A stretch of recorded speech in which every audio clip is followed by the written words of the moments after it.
مولاي صل وسلم دائما أبدا. بسم الله الرحمن الرحيم والصلاة والسلام على رسول الله.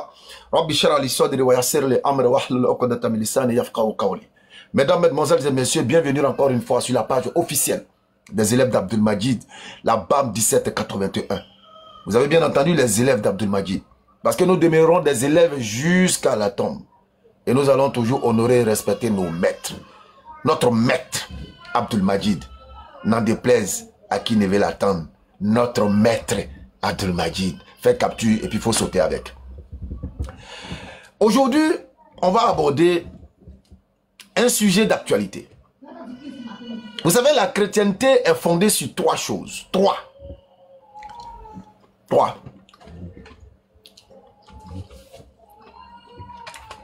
La chrétienté est fondée sur trois choses. La première de ces choses,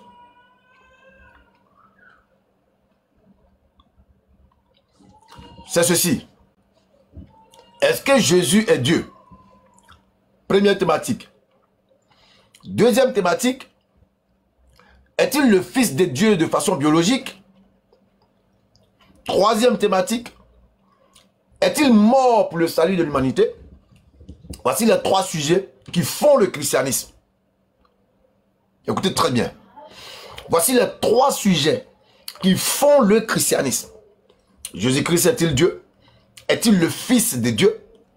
Est-il mort pour sauver l'humanité? Voici les trois thèmes qui font le christianisme. Inch'Allah, nous allons décortiquer ces thèmes-là un par un. Mais aujourd'hui, on va commencer par le premier. Jésus-Christ est-il Dieu? On va commencer par cela. Et là, nous invitons tous les chrétiens à venir nous prouver que Jésus est Dieu. Mais avant que vous ne veniez prouver, je vais vous faire d'abord écouter une vidéo où il y a un pseudo-pasteur qui va, dans son allocution, essayer de démontrer que Jésus-Christ serait Dieu. Alors, il va nous donner une série de versets.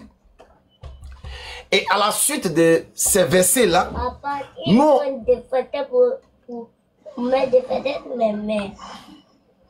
Va dire ça à Jenny, s'il te plaît.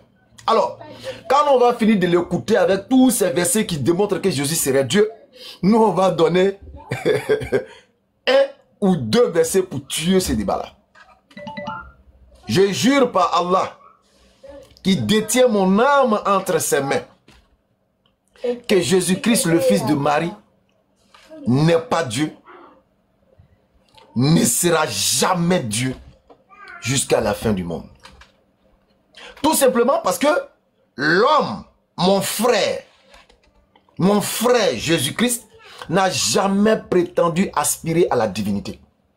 Mon grand frère Jésus-Christ n'a jamais aspiré à la divinité suprême. Parce que mon grand frère Jésus-Christ, il sait quelle était sa place en tant que messager envoyé de Dieu. Je dis bien, il n'y a aucun verset de la Genèse à l'Apocalypse qui prouve que mon grand frère Jésus-Christ serait Dieu. Ça n'existe pas. Ça n'existe pas. Mais avant de continuer, je voudrais encore faire une brève réponse au pasteur de Gotham City. Mais avant de répondre au pasteur de Gotham City, je voudrais qu'on réécoute encore ceci. Je vais vous faire écouter ça. Je ne vais pas montrer la vidéo pour ne pas que le live saute. Mais je vais vous faire écouter, Inch'Allah, l'ignorance du pasteur de Gotham City. Quelqu'un qui préfère s'haranguer dans la foule pour se jouer les sachants. Pourtant, en vérité, c'est un sachet. Alors, il va vous faire écouter d'abord. Lui, je vais faire une petite parenthèse de réponse. Et puis, je reviendrai au sujet qui est très... Aujourd'hui, là, on va finir avec ça. On va écouter après le pasteur, le pseudo-pasteur qui prétend être pasteur. Or, en réalité, c'est un pasteur.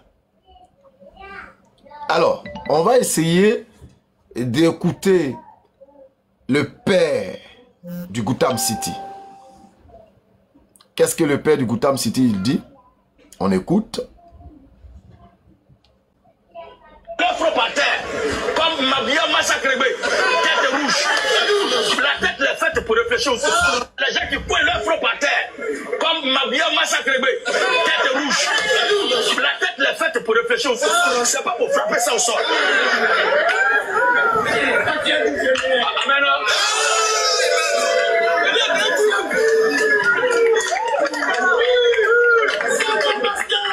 Les gens disent que quand il a cette bataille, parce que quand Abraham a vu Dieu se procéder, les rues que vous parlez là, et vous prenez votre front à terre là, vous voyez Dieu là. Le front par terre, comme Mabia massacré, tête rouge. La tête est faite pour réfléchir aussi. Les gens qui coincent leur front par terre, comme Mabia massacré, tête rouge. La tête est faite pour réfléchir aussi. Alors, le pasteur de Gotham City s'adresse comme ça à Somme chapitre 95, le verset 6. Il est dit, venez, prosternons-nous et humilions-nous, fléchissons genoux devant l'Éternel, notre Créateur. Alors, le pasteur de Gotham City dit que le verset de Somme 95, verset 6 là, c'est des idiots qui cognent leur front par terre comme Marguya, Massacrembe, tête rouge. C'est pas moi qui dis là. C'est le pasteur de Gotham City. Alors, le pasteur de Gotham City, il dit... Attends, il a dit quoi déjà? Le pasteur de Gotham City, il a dit quoi? Il dit...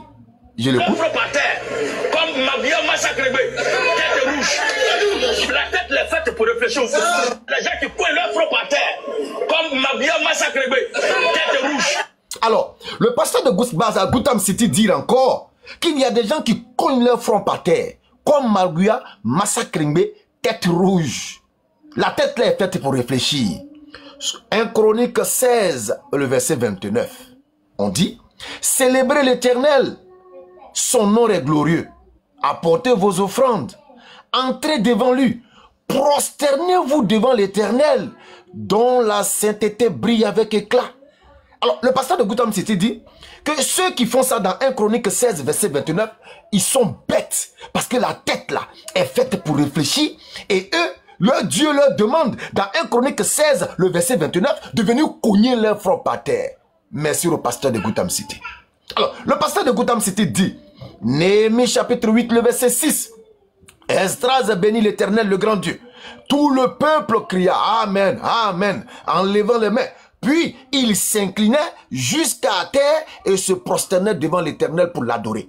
Le pasteur de Gotham City dit que Néhémie chapitre 8, le verset 6 là, ceux qui font ça là, ça dit, ceux qui font ça, voilà ce qu'il dit. Comme Mabia massacré, tête rouge. La tête est faite pour réfléchir aussi. Les gens qui coincent leur front par terre, comme Mabia massacré, tête rouge. La tête est faite pour réfléchir aussi. C'est pas pour frapper ça. Donc vous voyez non, il dit dans Néhémie chapitre 8, verset 6, ça dit, Esdras dit au peuple, il doit parler, et puis le peuple dit Amen, Amen. Ils se sont inclinés, et puis ils ont cogné leur tête au sol. Le pasteur de Gotham City dit que ils sont pas intelligents. Que parce que la tête est faite pour réfléchir. Néhémie chapitre 8, verset 6, vient nous dire de cogner ça au sol pour adorer Dieu. Le pasteur de Gotham City dit également, c'est pas encore fini. Il dit que dans Job chapitre 1, le verset 20, on lit, alors Job se leva.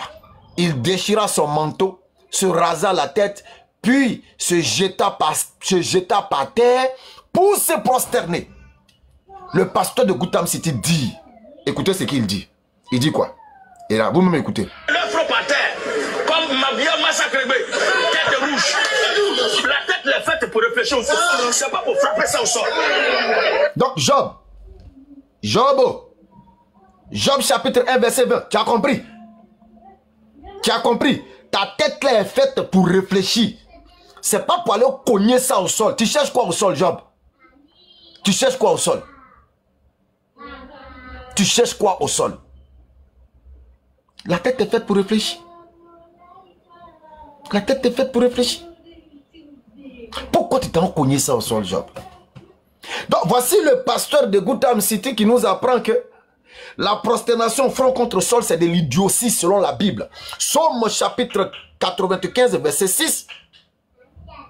Psaume chapitre 99, verset 5. 1 Chronique 16, le verset 29.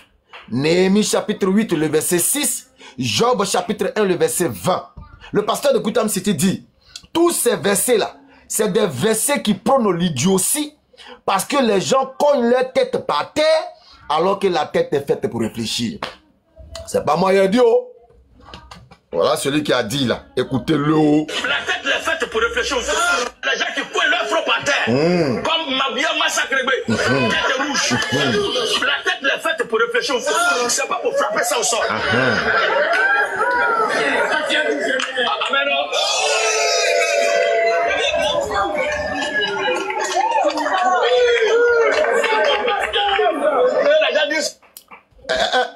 Est-ce que c'est moi qui ai dit? Est-ce que c'est moi qui ai dit? Ne venez pas m'accuser de... Je n'ai fait que répéter les paroles du maître de Gotham City. C'est lui qui a dit que Psaume chapitre 15 verset 6, Psaume chapitre 99 le verset 5, 1 Chronique 16 le verset 29, Néhémie chapitre 8 le verset 6, Job chapitre 1 le verset 20, que tous ceux qui se prosternent là-bas en cognant leur tête au front sont bêtes. Que parce que la tête est faite pour réfléchir. C'est pas pour cogner ça au sol pour adorer Dieu. C'est pas moi qui ai dit, c'est le pasteur de Gotham City qui l'a dit.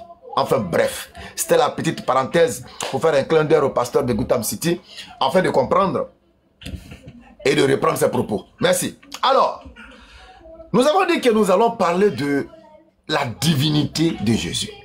Mais avant de parler de cette divinité, on va d'abord écouter un pseudo-pasteur qui s'est autoproclamé pasteur TikTok. On va l'écouter. Il va faire son allocution. Il va nous enchaîner des versets. On va écouter. Et puis après tout son enchaînement là, nous on va prendre un verset. Un seul. Pour mettre bas. Taper ces bouches là. On ferme bouche là-bas. Tout doucement. Donc déjà, il est demandé à tous ceux qui ont des versets de pouvoir venir et puis on va échanger, Inch'Allah, en toute fraternité, hein, sans animosité, et voilà. Vous venez, on échange calmement, sans injure. Mais avant, il faut qu'on écoute le pasteur, le supposé pasteur. Allez, c'est parti. Selon la Bible, Jésus est un être humain, il était un envoyé, il était un messager.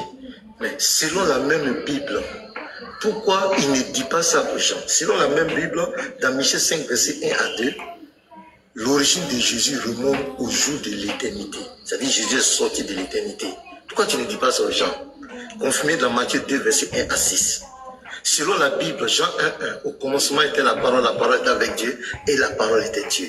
La parole est Dieu. La parole de Dieu. Apocalypse 19, verset 13, c'est Jésus-Christ. Il est Dieu. N'a-t-il pas dit ça? Selon la même Bible, dans Jean 1, verset 14, la Bible dit quoi? Que la parole qui est Dieu là, est devenu chair et a habité parmi nous. N'a-t-il pas lu ça, ce monsieur? Ça, c'est selon la Bible. Selon la Bible, dans Jean 11, verset 25, qu'est-ce qu'il dit? Il dit, je suis la résurrection et la vie. Est-ce qu'un simple homme peut dire, je suis la résurrection et la vie? C'est extraordinaire. Dans Jean 6, verset 40, il dit quoi? C'est lui le Fils de Dieu et c'est lui qui va ressusciter les gens à la fin des jours. Un simple homme va ressusciter les gens, c'est extraordinaire. Selon la Bible, dans Jean 5, verset 19, il est dit, ce que le Père fait, le Fils le fait pareillement. Diane, n'a-t-il pas lu ça? Ok, selon la même Bible, dans Jean 5, verset 21, Jésus donne la vie. Un prophète peut-il donner la vie? Et c'est répété dans Jean 17, le verset 2, il a le pouvoir de donner la vie éternelle. Un homme peut-il donner la vie éternelle à un autre homme? Dans ce même Jean 17, verset 2, il a pouvoir sur toute chair. Un homme peut-il avoir pouvoir sur toute chair? Non, il a pouvoir sur moi-même, parce qu'il fait partie de la chair. Selon la Bible, Jean 5, verset 22, c'est lui qui va juger l'humanité. 2 Corinthiens 4, 2 Timothée 4, verset 1, c'est lui qui va juger l'humanité. Apocalypse 2, verset 23, il répète une parole. Dans Jérémie 17, verset 10, l'Éternel dit, c'est lui qui va sonder les reins et les cœurs. Jésus vient répéter cette parole dans Apocalypse 2, verset 23. Il dit, toutes les églises connaîtront que je suis celui qui sont les reins et les cœurs, et je vais rendre à chacun selon ses œuvres. Comme un homme, comme toi et moi, peut-il rendre à chacun selon ses œuvres? C'est extraordinaire. Selon la Bible, Jean 5, verset 23, on doit honorer le Fils comme on honore le Père. Et quand on dit honorer Dieu, il y a l'adoration, il y a la louange, il y a l'exaltation. Donc on doit le faire pareillement pour le Fils. Il est qui? Selon la même Bible.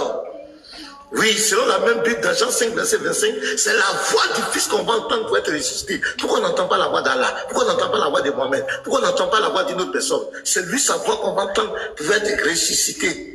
C'est extraordinaire. Selon la même Bible, dans Jean 14, verset 7 à 10, on lui a posé la question, ton Père dont tu parles là, ton Père là, c'est qui même? Ton Père qui est plus grand que toi, ton Père qui t'a envoyé, je ne peux rien faire, c'est le Père tant. On lui a posé la question, dans Jean 14, verset 7 à 10, il a dit clairement que c'est lui le Père. Il n'a pas caché. Vous pouvez lire. Est-ce qu'il ne voit-il pas ces versets? Il ne faut pas trier les versets. Il ne faut pas trier les versets. Selon la Bible, Jésus est le premier et le dernier. L'alpha et l'oméga, le commencement et la fin. Apocalypse 1, le verset 17. C'est extraordinaire. Apocalypse 22, verset 13. Apocalypse 21, verset 6. Il est l'alpha et l'oméga. Un homme peut être l'alpha et l'oméga, le commencement et la fin, le premier et le dernier. C'est extraordinaire. Selon la même Bible, Apocalypse 22, verset 1 à 4. Il a le même trône que le Père. Ils ont les mêmes serviteurs. Au verset 3, ils ont la même face. Et les deux ont le même nom. C'est extraordinaire. Au verset 6 d'Apocalypse 22, verset 6, on dit quoi? Il est le Dieu des esprits qui envoie l'ange. Apocalypse 22, verset 16, Jésus dit, c'est moi Jésus qui envoie l'ange. N'a-t-il pas lu ça? Il ne faut pas venir dans la Bible et trier les versets. Non. C'est ce que nous avons toujours dit.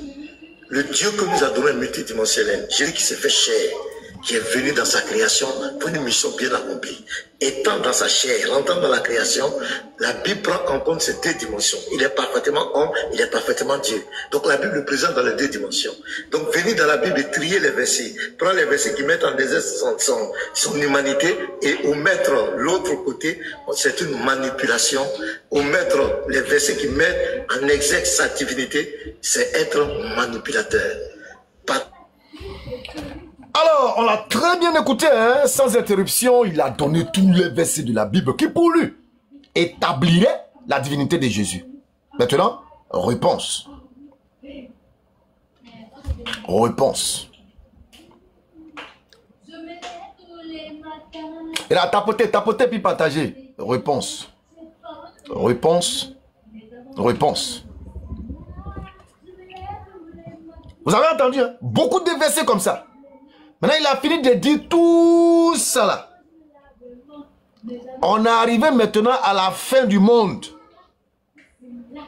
Il a cité tous les versets qu'il pouvait citer. On arrive maintenant à la fin du monde. 1 Corinthiens chapitre 15, à partir du verset 24. Ensuite viendra la fin. Quand Jésus, remettra le royaume à celui qui est Dieu et Père. Après avoir détruit toute domination, toute autorité, toute puissance, car il faut qu'il règne jusqu'à ce qu'il ait mis tous les ennemis sous ses pieds. Le dernier ennemi qui sera détruit, c'est la mort. Verset 27. Dieu, en effet, a tout mis sous ses pieds. Mais lorsqu'il dit que tout lui a été soumis, il est évident que celui qui lui a soumis toutes choses est accepté. Il n'est pas dedans. Donc, ça veut dire que tous les versets, il a cités là. Voilà la conclusion. Voilà la conclusion. Tous les versets, il a cités. Michée, Apocalypse, Matthieu, Jean, Luc, on dit, quand tous les Michée, tout cela, ils vont finir là. On dit, Jésus va venir remettre le royaume à celui qui est Dieu et Père qui n'est pas lui. À celui qui est Dieu et Père qui n'est pas lui, Jésus. Il va venir lui remettre le royaume. Baba, j'ai fini mon œuvre. Et cela est confirmé dans le livre de Jean chapitre 17. Pour votre information, il faut noter cela. Jean chapitre 17 que vous voyez là. Jean chapitre 17 que vous voyez là. C'est le dernier sermon de Jésus-Christ. Celui qui a compris Jean chapitre 17 Prends à partir du verset 1er, puis jusqu'à la fin. Si tu as compris Jean chapitre 17, tu as compris toute la mission de Jésus. Tu as compris toute la mission de Jésus. Il a osé même prendre Jean chapitre 14, le verset 10. Le Père est en moi, ici dans le Père et moi, nous sommes un. Pourtant, dans Jean chapitre 17, dans le dernier sermon du Christ, selon le livre de Jean, il te dit clairement que être un avec Dieu, être dans Dieu et Dieu est en toi là, il te donne le sens là-bas et il te donne la compréhension dans Jean chapitre 17. Donc, tous les versets il a cités là. C'est pourquoi il y a des débats là. Il y a des débats qui ne doivent pas durer en réalité. Par exemple, c'était lui et moi, on faisait un débat comme ça. Tous les versets il a cités là. Je ne vais pas perdre mon temps à venir décoder. Non, non, non. Peut-être je regarde 2, 3, je prends 2, 3 versets, je tape. Et puis je termine avec 1 Corinthiens chapitre 15. Et puis je dis, j'ai fini. Et je lui pose maintenant la question. Qui est ce Dieu? Qui est ce Dieu qui est accepté de l'autorité que Jésus-Christ avait? Qui est ce Dieu qui est accepté sur le pouvoir que Jésus-Christ avait? C'est qui est ce Dieu qui est accepté? Comment un homme peut être accepté de son propre pouvoir? Comment un homme peut être accepté de son propre pouvoir? Pourtant, c'est toi, tu dois exprimer ton pouvoir. Mais si toi-même tu es accepté de ton pouvoir, mais qui accomplit, qui manifeste le pouvoir? Alors, quel est le Dieu qui est accepté de l'autorité que Jésus-Christ avait sur terre, en tant que Dieu manifesté selon leur conception en chair là? Qui est le Dieu qui est accepté du pouvoir qu'il manifestait sur la terre là? Parce que vous nous dites, quand il dort, il est homme. Quand il dit à la mer, calme-toi, il est Dieu. Mais est-ce que le Dieu qui lui a donné là, est-ce que le Dieu là est sous l'emprise de ce pouvoir là? Non. La Bible te dit, il est accepté. Ça veut dire que lui là, ce que Jésus fait là, ça ne le prend pas en compte. Nous continuons. Je reprends. Tous les versets, il a pas à citer. Michel.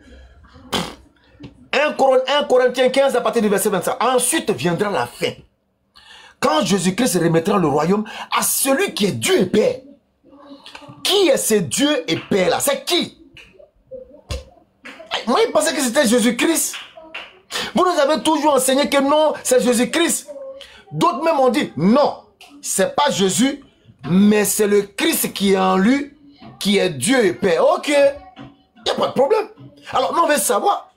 Donc, Jésus, c'est-à-dire Jésus va remettre le royaume à Christ. Pourtant, nous savons que dans le même livre de 1 Corinthiens 15, attends, en cahier.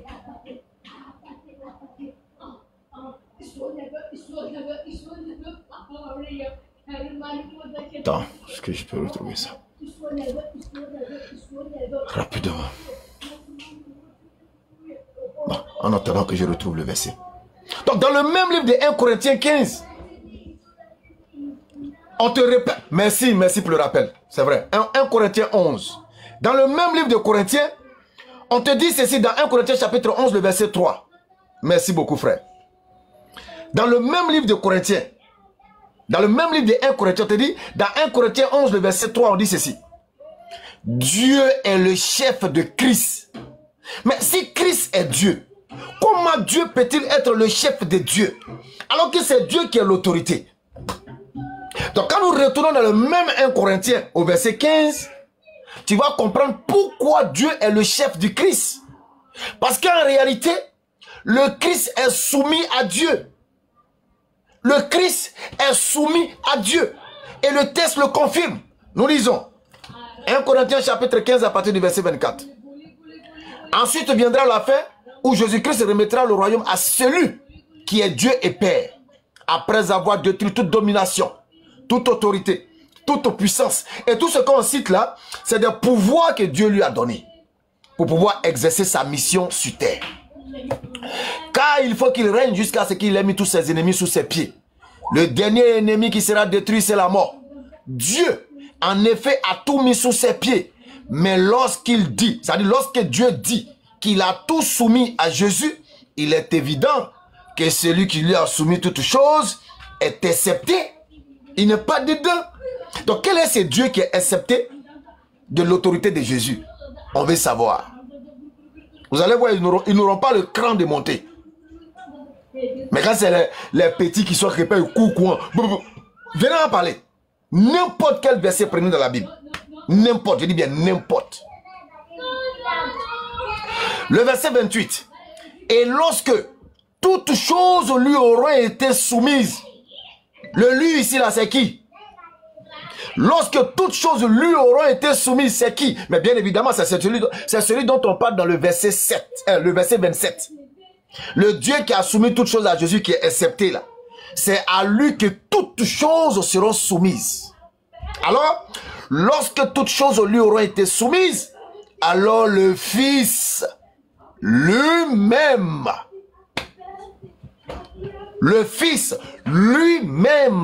donc ça veut dire que le Fils que vous connaissez là, quelle que soit la dimension dans laquelle vous connaissez ce Fils là, c'est lui-même, lui-même, c'est pas photocopie, c'est pas sosie, lui-même.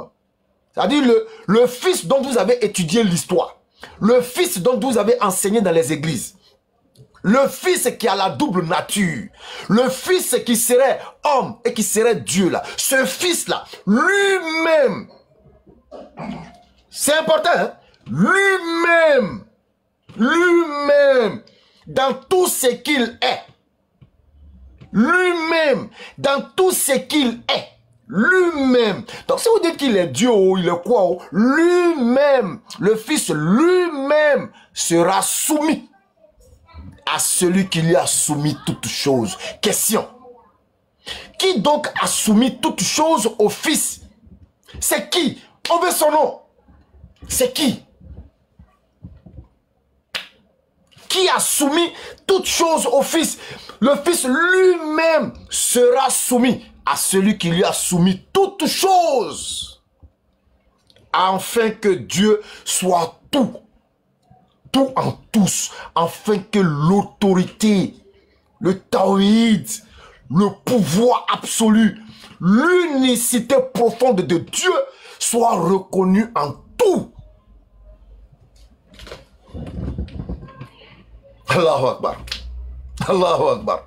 Donc ça veut dire que tous les versets il a cités ici là. Attendez, on va faire un petit détour. Tous les versets que le pasteur a cités ici. Selon la Bible, Jésus, Jean 1:1, au commencement était la parole était avec Dieu et la parole était Dieu. La parole est Dieu. La parole de Dieu. Apocalypse 19, verset 13, c'est Jésus-Christ. Il est Dieu. N'a-t-il pas dit ça? Selon la même Bible, dans Jean 1, verset 14, la Bible dit quoi? Que la parole qui est Dieu là est devenue chair et a habité parmi nous. N'a-t-il pas lu ça, ce monsieur? Ça, c'est selon la Bible. Selon la Bible, dans Jean 11, verset 25, qu'est-ce qu'il dit? Il dit, je suis la résurrection et la vie. Est-ce qu'un simple homme peut dire, je suis la résurrection et la vie? C'est extraordinaire. Dans Jean 6, verset... Donc, tous les versets, voilà la finalité, 1 Corinthiens chapitre 15, à partir du verset 24. Et il oublie que Jésus lui-même, il t'a dit, je ne dis rien de moi-même. C'est le Père lui-même qui me dit ce que je dois dire et annoncer. Le Père qui lui a soumis toutes choses là. C'est ce Père-là lui-même qui dit à Jésus, bon, dis ça. Dis. Et puis il répète. Dis, je suis le chemin. Je suis le chemin. Et la vérité. Et la vérité. Nul ne vient au Père que par moi. Nul ne vient au Père que par moi. Mais comment est répétiteur peut-être celui qui lui met la parole dans la bouche? Je ne dis rien de moi-même. Je ne dis rien de moi-même. C'est le Père lui-même qui me dit ce que je dois dire et annoncer.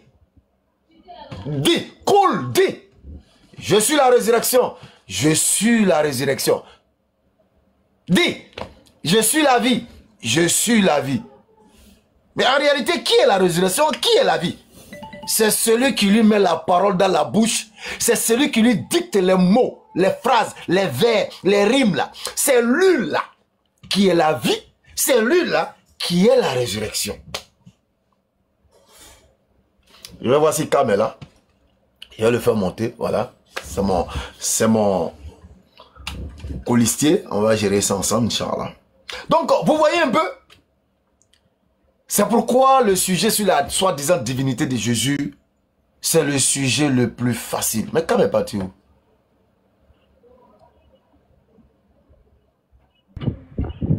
Ok. Assalamu alaikum wa rahmatullahi wa barakatuh. Wa alaikum salam wa rahmatullahi wa barakatuh. Ouais, alhamdulillah, ça va. Donc, vous voyez, j'espère que vous avez bien noté cet enseignement-là. La soi-disant divinité de Jésus, c'est la chose la plus simple, simpliste à comprendre qui puisse exister.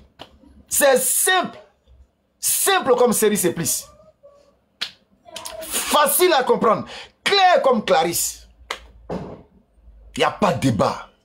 Maintenant, celui qui sait que ce que nous sommes en train de dire n'est pas vrai, est ceci, pardon, est le courage, est l'expression de l'amour de Jésus pour monter sur le live, pour venir dire non frère, ce que tu as dit là, tu n'as pas compris, mais voilà ce qu'il en est. Et puis on parle en toute intelligibilité, on va se comprendre. Donc ça est là, vous appuyez invitation, vous montez, le décor il est planté. J'ai dit qu'il y a 3 sujets qui font le christianisme. Jésus-Christ serait Dieu, Fils de Dieu, mort pour sauver l'humanité, astaghfirullah, subhanallah, même si nous ne croyons pas. Voici les 3 sujets. Détruire ces 3 sujets, il n'y a plus christianisme. Tu mets divinité à part. Maintenant, Fils de Dieu, bon ça c'est un débat, ça ne dure pas. Ça c'est trop, peut-être c'est 10 minutes. Ça ne dure même pas. Maintenant, mort et ressuscité, c'est ce débat-là qui peut un peu durer. Lui peut un peu durer. Parce qu'il faut vraiment argumenter, il y a d'autres éléments qu'il faut ajouter et tout ça. Lui peut un peu. Tu vois les 2 premiers là, en 10-15 minutes, Inch'Allah, ça c'est bouclé. Mais tous ces 3 thèmes-là s'introduisent avec le Coran. Jésus-Christ serait Dieu. Sourate 5, le verset 116. Nous allons lire. Jésus-Christ serait Dieu. Sourate 5, le verset 116. La table servie. Rappelle-toi le moment où Allah dira: oh Jésus, fils de Marie, est-ce toi qui as dit aux gens, prenez-moi, ainsi que ma mère, pour 2 divinités en dehors d'Allah? Et Jésus-Christ serait Dieu, introduit ici par le verset du Coran. Est-ce que tu as dit aux gens que tu es Dieu? Quand on a vu ce verset, on dit attends. On allait prendre de la Genèse, jusqu'à l'Apocalypse. On ne voit pas où Jésus-Christ dit qu'il est Dieu. On ne voit pas. On lit, on check, on ne voit pas. On ne voit pas. On se pose la question, mais comment ils font pour lire ces mêmes versets-là et puis aller voir que Jésus-Christ est Dieu dedans alors qu'il n'a pas dit? Aller jusqu'à refuser le livre de Matthieu qu'on l'appelle bon. Parce que prétendre qu'il est bon serait trop prétentieux. Bon maître. Bon maître. Parce qu'il ne peut être bon que par la permission de Dieu. Et Jésus, en bon musulman, c'est-à-dire en bon soumis, en bon résigné, il répond à son interlocuteur: pourquoi m'appelles-tu bon? Allah. Pourquoi m'appelles-tu bon? Il n'y a de bon que Dieu seul. Mais c'est Dieu qui est en train de me parler? Ou bien le Saint-Esprit qui est Dieu n'était pas en lui? Maintenant, si le Saint-Esprit qui est Dieu qui est en lui, qui est en train de parler là-haut, comment le Saint-Esprit qui est en lui, qui est Dieu, dit qu'encore que lui n'est pas Dieu? Attends, Yazambé dit quoi? Yazambé dit quoi? Oh, Yazambé dit quoi? Attends, je vais lire son commentaire. Il a vu quelque chose là. Oh là là, André, c'est parti. Bon, c'est parti. Elle dit, elle a besoin de 20 000 francs, tout ça là va finir. Elle a quoi? Elle a besoin de 20 000 francs, tout ça. Il faut attendre que je trouve 20 000 francs. Tout ça oui, j'ai trouvé. Il faut que je trouve 20 000 francs CFA. Tout ça va se calmer. Ah, Yazambé, reviens à la lumière, Yazambé. Sors de l'émotion et la passion. On sait qu'il y a un petit djinn qui t'ennuie quelque part là. Elle va faire 20 000. On ne sait pas, elle se le sait. Elle veut acheter ta conversion. Ah, d'accord. Ah, d'accord. Ok, Yazambé, il n'y a pas de problème. Si tu veux acheter ma conversion, il n'y a pas de problème. Hein?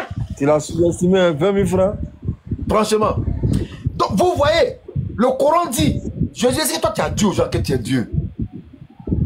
Mais ce qui est magnifique dans ce verset, c'est la réponse de Jésus. Il dit, ah, si je l'avais dit, tu l'aurais su. Vous savez pourquoi Jésus dit ça? Vous savez pourquoi Jésus dit, si je l'avais dit, tu l'aurais su?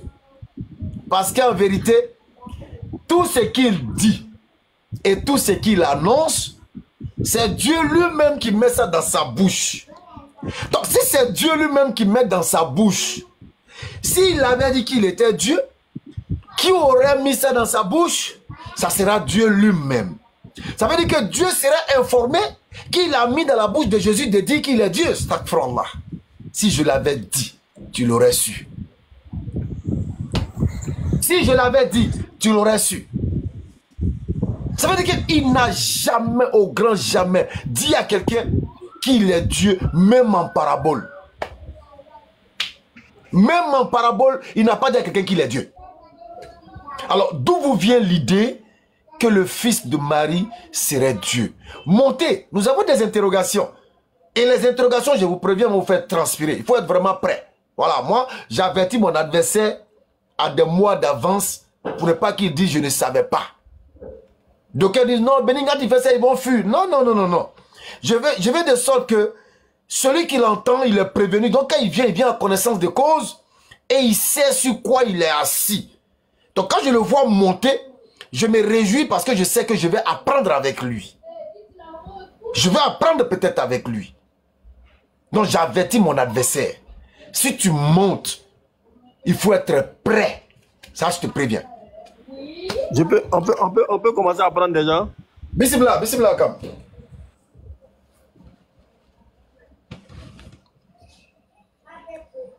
Tapotez les gars, tapotez et partagez. On finit à 17h. Tapotez, partagez, 14h44. Donc déjà, envoyez vos invitations. Nos frères en Christ. Venez, on va échanger.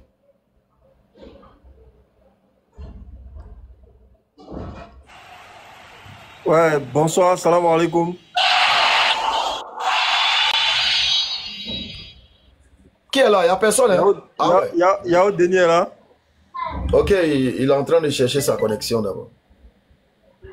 Yao Denis. Bon, apparemment la connexion n'est pas bonne à son niveau. Yao Denis. Oui, salam alaikum les frères. Et là, Oui, moi je suis musulman, mon frère. Donc, on a qu'à aller chercher d'autres clients. Et nous, on est là pour écouter. Je suis déjà sauvé. Je suis déjà sauvé. Cherchez ce le face. En tout cas, cherchez ceux qui sont dans la route de l'enfer. Allez-y les faire sortir s'ils veulent. Hein. Inch'Allah. Donc, il y a un qu'on va prendre tout à l'heure, Inch'Allah. Docteur Kanga est là. Faites-moi descendre, il y a trop de... Ok, d'accord. Salut à tous, salut à tous.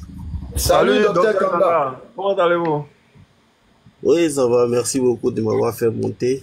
Non, c'est un plaisir. Moi, ok, j'écoutais mon frère. Mon frère, je vais te poser une question avant qu'on rentre dans le sujet. Tu as appris le sujet de Éphésiens 15, 26, 27. Non, 1 Corinthiens 15.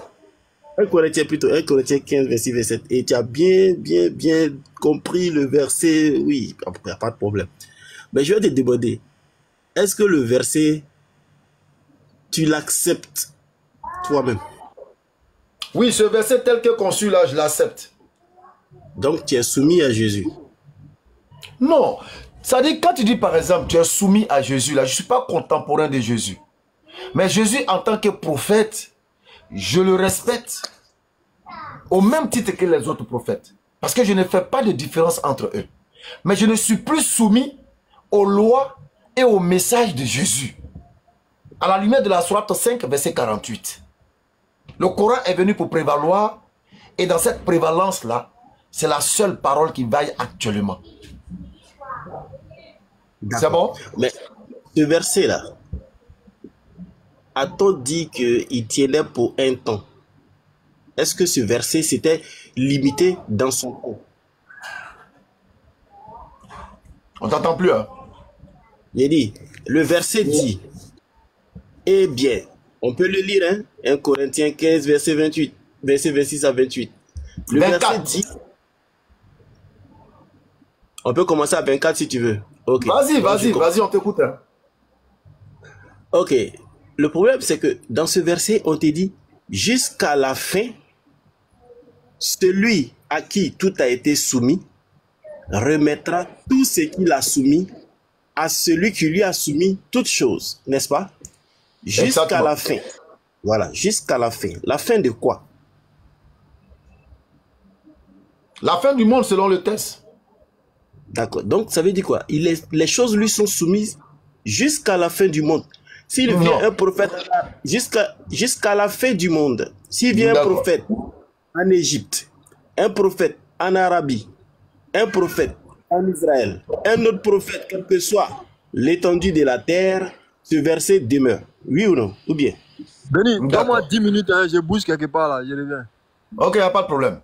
Avant de continuer à tergiverser, le texte dit, c'est-à-dire l'orientation que tu es en train de prendre là. On garde ton orientation, mais on va comprendre ton orientation d'abord. Ok. Est-ce que le texte a dit qu'il y a un Dieu auquel Jésus-Christ devait être soumis? Moi, je suis d'accord avec ça. Est-ce que Jésus-Christ est Dieu pour vous? J'ai dit Jésus est le Fils de Dieu. Mais la divinité... Donc, il n'est pas Dieu. Voilà. En fait, quand on dit il n'est pas Dieu, moi, je veux ajouter il n'est pas le Père, tout simplement. Mais il est Dieu. Dieu dans quel sens? Il est Dieu dans quel sens? Dieu, on sait, tout le monde sait, et je pense que celui qui ne sait pas, c'est qu'il est malhonnête. Il est Dieu dans quel sens? Il est Dieu dans quel sens? Voilà. Dans le sens où, dans ce verset, tout lui est soumis. Tout.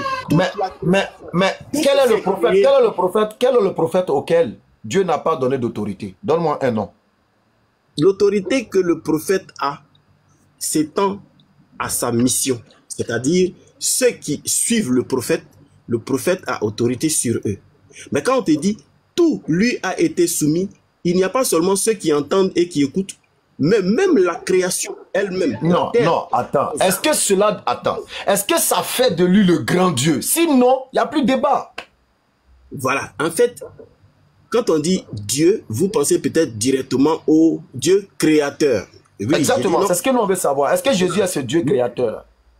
Oui, mais il a les attributs, des attributs. Jésus te dit... Est-ce qu'il est ce Dieu? Non, attends, docteur Kanda. Non. Toi, ici, dans ce que nous disons, est-ce qu'il est ce Dieu créateur? J'ai été lucide, j'ai dit, pour moi, Jésus est Dieu, il n'est pas le Père. Vous comprenez? Non, il y a combien de dieux? On a combien de dieux? On a un Dieu parce que pour moi, on ne peut pas séparer le Père du Fils, mais il y a un Dieu qui agit en le Fils, qui agit en l'Esprit. Vous comprenez? Est-ce que le fait qu'il agisse en le Fils, là, est-ce que ça fait du Fils lui? Ça fait du Fils son représentant. Est-ce que le représentant, c'est moi? Mais quand quelqu'un te dit que mon représentant a les mêmes pouvoirs que moi... Est-ce que ce pouvoir-là fait de lui moi? Oui, il a dit, celui qui m'a vu a vu le Père. Est-ce que voir le Fils, c'est voir de visu le Père? Donc, quand tu dis voir de visu, tu veux dire connaître. Oui, je veux dire connaître, il y a une nuance. Mais il n'y a pas de problème. Celui qui voit un prophète connaît Dieu. Il n'y a pas de problème. Moi, je n'ai pas de problème avec ça. La connaissance... Est-ce que voir le Fils là, ça veut dire que je suis en train de voir Dieu lui-même? Voir le Fils, c'est voir Dieu dans le sens où il a toute la représentation du Dieu direct. Je suis d'accord. Je suis d'accord avec ça. Ok. Je suis d'accord. Est-ce qu'un représentant est celui qu'il représente? Non. J'ai dit non.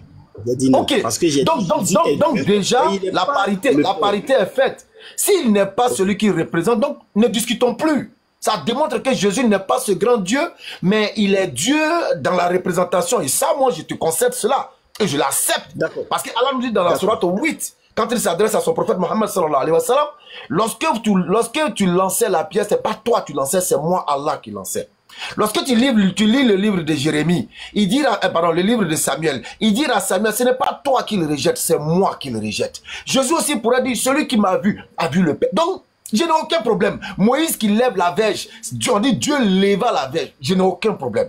Que le représentant de Dieu soit Dieu dans le sens de l'accomplissement de la volonté de Dieu. Donc, je n'ai aucun problème avec ça.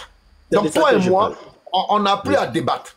Puisqu'on est d'accord que Jésus n'est pas Dieu dans le sens propre du terme. Moi, je suis d'accord avec ça. Non, dans le sens du Père. Il ne faut pas dire dans le sens propre, c'est dans le sens propre, mais dans le sens où il est le Père, pour moi. Mais s'il n'est pas le Père, c'est qu'il n'est pas Dieu. Non, mon frère, c'est là le petit problème. Ok, quelle est la différence entre Jésus et le Père? Est-ce qu'il y a une différence? La différence entre Jésus, Dieu, et le Père, c'est la même différence qu'il y a entre Moïse, Dieu, et le Père. La même différence. Donc, débat est fini. Si déjà tu dis il y a différence, quand il y a différence, une fois qu'il y a différence là, c'est fini. Ça veut dire que c'est plus la même chose. Oui, je suis d'accord. Moi, ce que je voulais te faire, moi, là où je voulais t'emmener, c'est que tu appelles, c'est vrai, quand tu m'appelles à la religion, tu m'appelles à une religion, tu m'invites à adorer par les écritures du Coran, par exemple. Et moi, je te pose la question.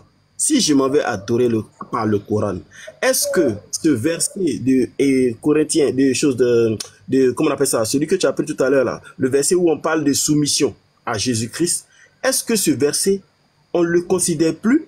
Parce qu'au dernier jour, ceux qui n'auront pas été soumis sous le Fils, bien sûr, le Fils ne pourra pas les remettre au Père. D'accord. Elle lui-même soumis. Ok. Ceux qui n'auront pas été soumis au Père, je ne vais pas trop m'attarder là-dessus parce que ça risque de nous faire sortir. Le ceux-là est bien circonscrit et bien connu selon la Bible. Lorsqu'on prend Matthieu chapitre 15, on nous dit clairement, je n'ai été envoyé que. Précision bien spécifiée.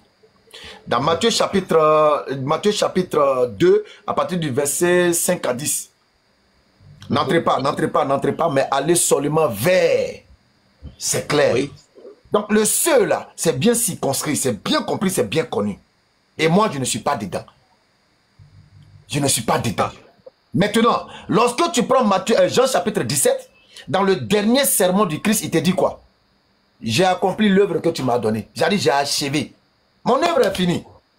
Donc tout ce que tu es en train de lire dans Corinthiens ici, c'est des éléments qui vont t'amener à comprendre en réalité qui était Jésus, quelle était sa posture. Eu égard à tout ce qu'il manifestait sur la terre, là, qui il était réellement. Lorsque tout sera accompli, voilà la réalité que tu auras ce jour-là. Quand tout sera accompli, là, voici la réalité. Parce que le Coran nous le dit, les prophètes, les envoyés seront amenés et interrogés, et chaque envoyé viendra avec sa communauté. Donc le Matthieu 1 Corinthiens chapitre 15 qu'on est en train de lire ici, là, ne rentre pas dans l'actualité. Non, ça ne rentre pas dans l'actualité. Il a dit dans Jean 17, j'ai achevé l'œuvre. Donc si l'œuvre est achevée, le 1 Corinthiens 15, on doit se comprendre autrement. Et non comprendre ça dans le temps actuel. Non. Jésus a achevé son œuvre. Il est parti. D'accord, mais regarde un peu ce qu'on te dit dans 1 Jean 4, verset 14 à 15. Dans 1 Jean 4, verset 14 à 15, on te dit, et nous avons vu et nous attestons que le Père a envoyé le Fils comme sauveur du monde. Tu as dit que c'est circoncis. Ici, c'est écrit comme sauveur du monde. Celui qui confessera que Jésus est le Fils de Dieu, Dieu demeure en lui et lui en Dieu. Ce verset donc vient dire que non seulement il n'est pas circoncis seulement, mais qu'il est en fait envoyé pour le monde. Ça veut dire celui qui s'élève de chez lui qui dit « J'ai entendu cette parole et je vais accepter cette parole, moi, je deviens fils de Dieu. » Automatiquement. Ok. Voilà. Docteur Kanga, peut-être je vais vous faire cette révélation. Je vais vous informer ceci. Quand Jésus-Christ est là, et puis il n'y a pas d'autre prophète, c'est lui, il est là. Il y a le terme qu'on va employer, que je vais utiliser l'élément biblique. Il y aura des gens qui ne sont pas concernés par le message directement, qui recevront les miettes qui tomberont de la table, parce qu'ils reconnaîtront en cet homme qui est Jésus, un véritable envoyé de Dieu. Suis-moi bien. J'en fais partie. Non, toi tu n'en fais pas partie. Je parle de ceux qui étaient à son époque. Ceux qui étaient là à son époque, qui n'étaient pas israélites, qui n'étaient pas attaqués, ceux à qui le message n'était pas destiné, qui reconnaîtront Jésus parce qu'il n'y avait pas d'autre issue et qu'il était le seul en règne en ce moment avant l'avènement du sceau des prophètes. Tous ceux-là qui le reconnaîtront en tant que tel, comme dans Matthieu chapitre 15, recevront les miettes qui tomberont de la table et Dieu leur rendra selon leur foi. Mais quand le temps de Jésus passe et qu'on rentre dans toi et moi, notre ère là, tu ne peux plus encore demander à recevoir des miettes qui vont tomber de la table, puisque le concerné, un, il n'est plus là. Deux, il a introduit quelqu'un d'autre qui est déjà présent, qui est présent et qui est présent éternellement par son écrit, qui a été rendu universel dans Sourate chapitre 25, verset 1er, Sourate 34, verset 28. Donc sur la base des versets qui ont rendu cette mission universelle, alors toi et moi, nous n'allons plus attendre les miettes qui vont tomber du temps de Jésus qui est déjà passé. Mais ce n'est pas ça mon sujet. Ne dévions pas. On est d'accord, toi et moi, que Jésus-Christ, même si toi, tu le considères comme Dieu, il n'est pas Dieu dans le sens plein du terme, à savoir le Dieu créateur des cieux et de la terre, le Dieu seul à être adoré, le Dieu sans associé, le Dieu qui n'est pas trois en un, qui est unique, qui est ahad, unique. Ce Dieu-là, toi et moi, on est d'accord que ce n'est pas Jésus. Donc, on ne doit plus débattre. Moi, je cherche quelqu'un qui n'est pas d'accord avec moi, qui dit que Jésus est ce grand Dieu, créateur des cieux et de la terre, celui dont Salomon a dit, les cieux et les cieux ne peuvent te contenir, encore moins ce temple que j'ai bâti. C'est de lui, moi, je parle. Donc, toi, tu n'es pas concerné. Comme, il faut voir s'il y a quelqu'un là-bas qui pense ça. Parce que Dr Kanga et moi, on est d'accord, Jésus-Christ n'est pas Dieu. Et il est Dieu au même titre que les Moïse, les Samuel, que tous les prophètes dans le sens de la représentation. Tu me regardais ou bien, à peine je suis arrivé net, tu as crié mon nom en même temps. Et, d'accord, c'est l'Esprit Saint. C'est ça. Donc ceux qui ne sont pas d'accord, signalent dans le commentaire, et puis c'est eux on va faire monter. Parce que Dr Kanga et moi, on est sur le même point. Je n'ai pas de débat avec lui. Donc s'il y a des gens qui pensent que Jésus est le Dieu plein, dans le sens plein du terme, là, c'est eux, moi je veux. Donc Dr Kanga, merci quand même d'être passé nous visiter. Merci, merci. Merci énormément. Allah t'illumine avec la lumière de l'islam. Mais je tiens à t'inviter à l'islam. Je t'invite à l'islam parce que là au moins, tu auras une croyance où il n'y a pas d'ambiguïté sur le divin. Tu comprends? Pourquoi je dis qu'il n'y a pas d'ambiguïté?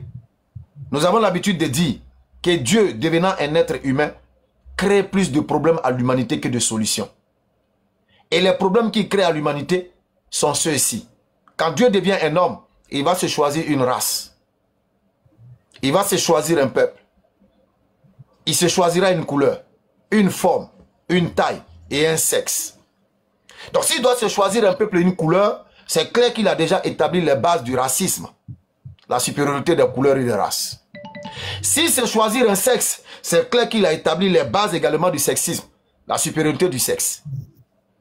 S'il se choisir une forme, c'est clair qu'il a établi les bases du complexe.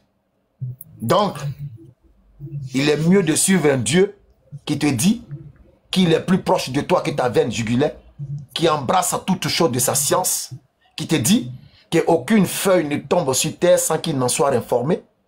Ce Dieu-là qui n'a pas besoin de s'humaniser pour comprendre le problème de l'humanité, il n'a pas besoin de s'humaniser pour comprendre le problème de l'humain, parce qu'il l'a créé et il le connaît plus que lui-même. Salut, moi je t'invite. Donc, qu'Allah t'oriente sur cette lumière-là et qu'il t'aide à devenir un musulman pur et sincère. Merci d'être passé, Dr Kanga. Ok, merci beaucoup, merci beaucoup. Il n'y a pas de souci. Merci. Je vous laisse continuer. Voilà. Merci. Alors, on a Méa Vilasco, JC. Oui. Bonsoir. Oui, bonsoir, béni Islam. Comment tu vas? Oui, ça va bien. Est-ce que tu as entendu? Oui. Jésus-Christ est-il le Dieu plein et propre, au sens propre du terme? Oui, oui. D'accord. Est-ce que tu peux nous donner une preuve sur la base de l'explication de 1 Corinthiens chapitre 15 à partir du verset 24? Oui. On vous écoute?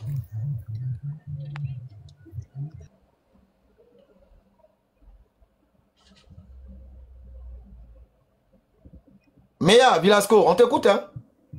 Oui, oui, je vais prendre un verset. Hein. Je t'ai dit de nous expliquer ça sur la base de 1 Corinthiens chapitre 15 à partir du verset 24. Oui, mais nous les chrétiens, tu veux nous donner un autre verset? Allô? Oui, tu veux nous donner un autre verset? Vas-y, vas-y donc. Oui, oui, bon, voilà, le verset s'explique. Donc, je voulais donner un autre verset. Vas-y. Voilà. Les gars, tapez, partagez s'il vous plaît. Vas-y. Oui, Béni, bon, c'est un échange. Moi, je voulais te poser une question. D'abord, en tant qu'un intellectuel, quelqu'un qui lit la Bible, voilà, il veut poser déjà les bases, quoi. C'est possible. Vas-y, on t'écoute, Bismillah, vas-y. Inch'Allah. Oui. Bon, d'abord, je vais connaître ta position de Jésus. Il est qui? Moi, je vais simple savoir. Prophète. Il est un simple messager prophète envoyé de Dieu sur terre aux enfants d'Israël. Simplement. Le fils de Marie. Ok. Merci. Merci pour la réponse. La naissance n'est pas miraculeuse, mais la conception, oui. Oui, ok. Merci. Merci pour la précision. Maintenant, ma deuxième question. Actuellement, là, dans ta conception, Jésus, là, il est en enfer ou bien il est au paradis? Subhanallah. Islamiquement, comment Jésus peut être en enfer? Aucun prophète n'est en enfer, islamiquement. Non, je voulais juste ta réponse. Je voulais, c'est pour, non, aucun prophète n'est en enfer, islamiquement. Ok. Est-ce que Jésus s'est fait égal à Dieu, selon toi, dans ta conception? Non. Se fait égal à Dieu, il faut comprendre ça autrement. Parce qu'un représentant est égal à celui qu'il représente dans la forme, pas dans le fond. Non, Béni, je pense que sa question, elle est précise. Hein? Il dit, est-ce que Jésus s'est fait égal à Dieu? Non, Jésus s'est jamais fait égal à Dieu. Non, il s'est jamais... Au fait, non, comme j'ai compris, mais je vais l'amener à comprendre qu'il faut qu'il comprenne l'égalité. L'égalité dont lui-même il veut parler là. Moïse est représentant de Dieu.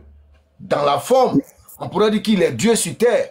Parce qu'il est le représentant. Mais il n'est pas Dieu. Ça se comprend. Mais moi, l'égalité dont toi tu veux dire là, ça dit... Jésus égale à Dieu dans la plénitude, dans le sens propre du terme, jamais de la vie. Jésus ne l'a fait. Béni, il y a tellement... En fait, moi, j'ai vu où lui, son avion va atterrir, quoi. Il a dégagé la piste, maintenant je l'attends. Ce qu'il veut dire là, j'ai déjà vu, il va prendre un verset coranique, je sais déjà. Donc, je lui dis... Non, c'est pas... Non, lui, Béni même me connaît, il sait que... Voilà, moi, il veut pas... D'accord. Il va aller dans... Comment on appelle Philippiens ou Éphésiens. Allons-y.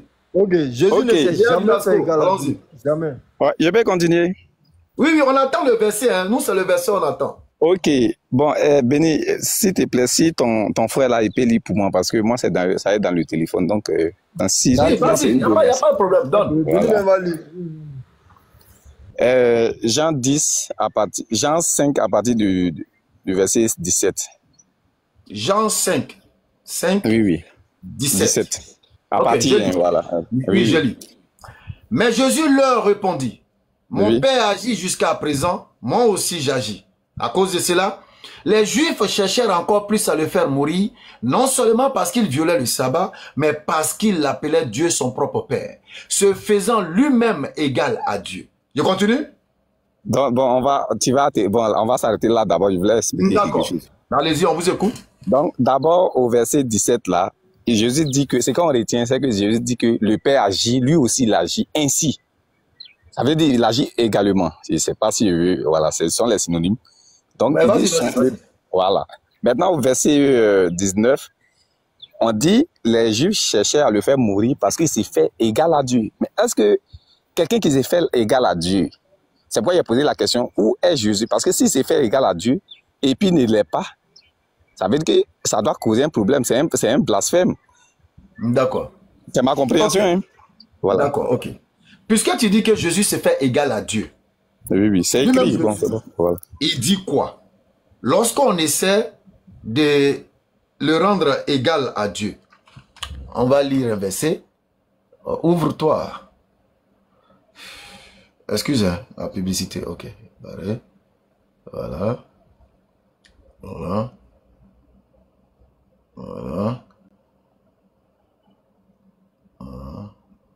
Excusez, hein. Pourquoi?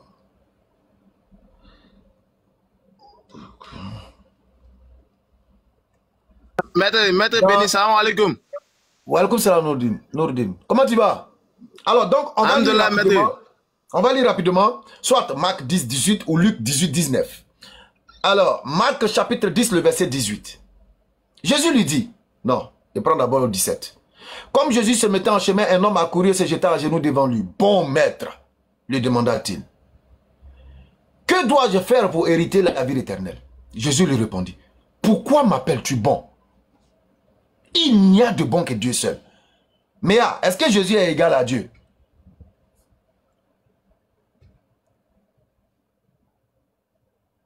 Méa Vilasco, est-ce que vous êtes là? Est-ce que Jésus est égal à Dieu? Oui, oui. Pourquoi m'appelles-tu bon? Il n'y a de bon que Dieu seul. Est-ce que Jésus est Dieu? Oui, mais lui, la suite un peu, bon, puisque c'est un mot polysémique, il veut que tu lis la suite pour comprendre de quoi il voulait tu parler. connais les commandements. Tu ne commettras point l'adultère, tu ne tueras point, etc., etc. Il répondit, j'ai fait tout cela. Jésus l'ayant regardé, l'aima et lui dit, il te manque une chose, vends tout ce que tu as, donne-le aux pauvres, tu auras un trésor dans le ciel, viens et suis-moi. Je continue encore? Oui, en fait, si tu finis, moi, mais je vais expliquer ma compréhension. Non, j'ai fini, mais là, je te pose la question. Ok. Est-ce que Jésus est égal à Dieu? Si oui, pourquoi dit-il que lui n'est pas bon, mais c'est Dieu seul qui est bon? Ok, si tu peux me rappeler le verset, là, je vais Marc chapitre 10, Marc chapitre 10, le verset 18. Ensuite, je vais retourner dans ton verset de Jean chapitre 5. Marc chapitre 10, hein? Le verset 18. Ok.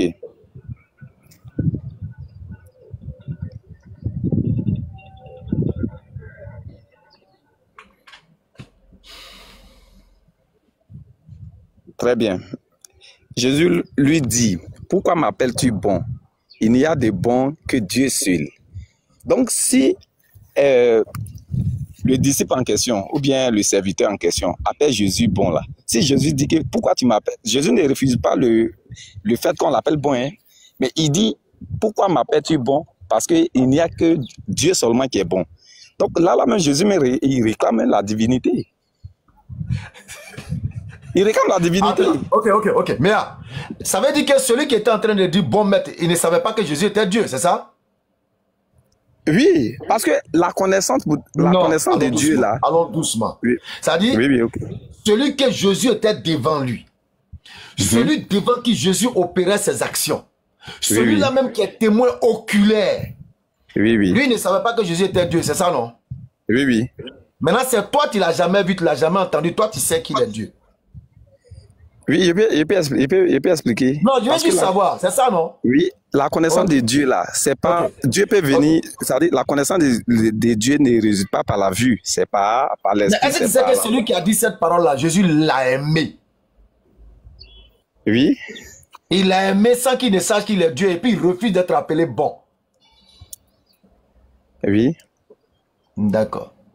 Donc Jésus est Dieu, mais il dit, ne m'appelle pas bon, Dieu seul est bon. Qui est ce Dieu seul qui est bon là? C'est qui?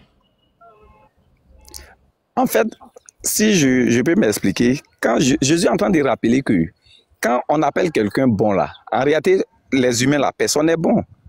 En réalité, tu ne peux pas... Non, en réalité, quand on prend donc Jésus n'a pas... Donc Jésus n'a pas de bon frère. Je vais finir. Ok, vas-y donc, finis. Voilà. Donc, on dit, pourquoi m'appelles-tu bon? Parce qu'il n'y a que Dieu, ça veut dire c'est Dieu ce qui est bon. Donc, quand on dit bon là, ça veut dire que c'est Jésus, c'est Dieu seul, c'est un attribut qui a accordé à Dieu seul. Sinon, les humains, on ne peut pas dire qu'on est bon. Personne ne peut dire, par exemple, quand on parle de la pureté, aucun homme n'est pur. Ou bien la vérité, aucun homme n'est la vérité, c'est Dieu seul. Ce sont les attributs qui reviennent uniquement qu'à Dieu. C'est ce que je vais essayer de te dire. Donc Jésus, en posant cette question, est en train de faire quoi?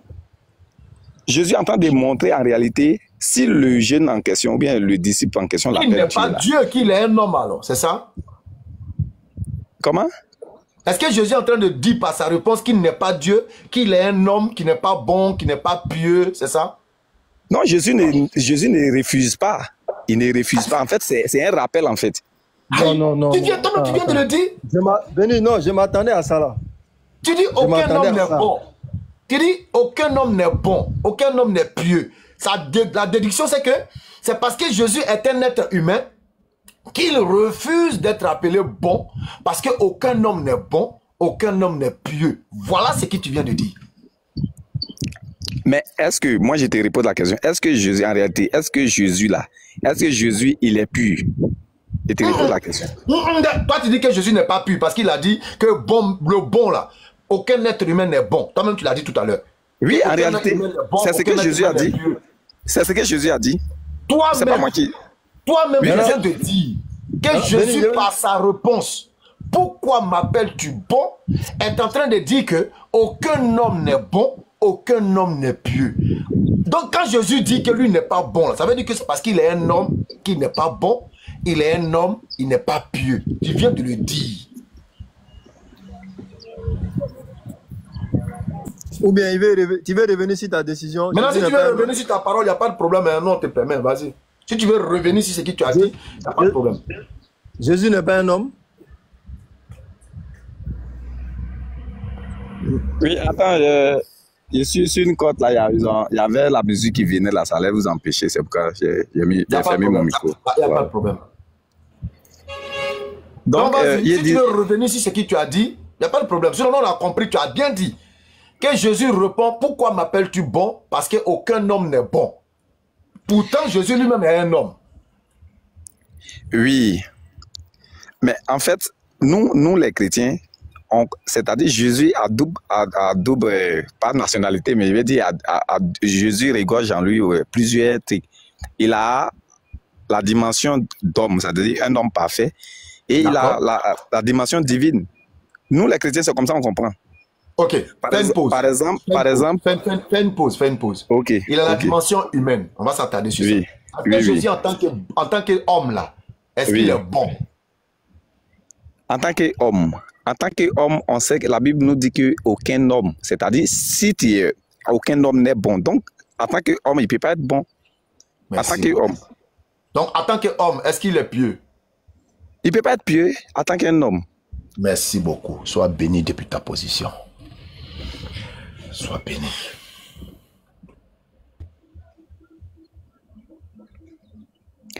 Je peux expliquer. Je peux me prononcer un peu. Allô? Béni, tu l'entends? Je l'entends parfaitement. En fait, je suis abasourdi. Je l'attends tellement parfaitement. Parce que pour la première fois, je viens de trouver un homme qui dit que Jésus n'est pas bon. Jésus n'est pas pieux. Donc, je suis estomaqué, stupéfait, abasourdi. D'où mon silence et mon regard. Mais, alors, si je peux parler un peu, vous allez me comprendre. Le verset que même vous m'avez donné, Marc 10, verset 18 là. Quand vous-même vous le lisez, c'est Jésus même qui parle. Verset 18, il dit, Jésus lui dit, pourquoi m'appelles-tu bon? Il n'y a des bons que Dieu seul. Donc, en dehors de Dieu là, tout ça dit, en dehors de Dieu, personne n'est bon. Donc, je conclus que si Dieu... Tu compris Jésus? Voilà, donc si c'est un homme, il n'est pas bon. Ça ne vient pas de moi, c'est le verset qui le dit. Ouais, c'est clair. C'est clair. Ça là, je ne peux pas... Ça dit, Jésus me reprend la parole. Il dit, il n'y a des bons. Jésus lui dit, pourquoi m'appelles-tu bon? Il n'y a des bons que Dieu seul. Donc, en dehors de Dieu là, tous ceux qui sont là ne sont pas bons. Ou bien c'est moi qui ne comprends pas. Y compris Jésus lui-même.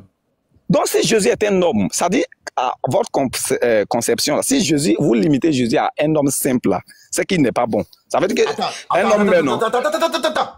Donc, Jésus n'est pas un homme simple, quoi. Il n'est pas un homme simple. Bon, d'accord. Alors, qui est en train de dire qu'il n'est pas bon, là? Qui est en train de dire que Dieu seul est bon, là? C'est Jésus qui parle, en fait. Est-ce que le Jésus qui parle, là, c'est l'homme simple Jésus qui est en train de parler? Oui. D'accord.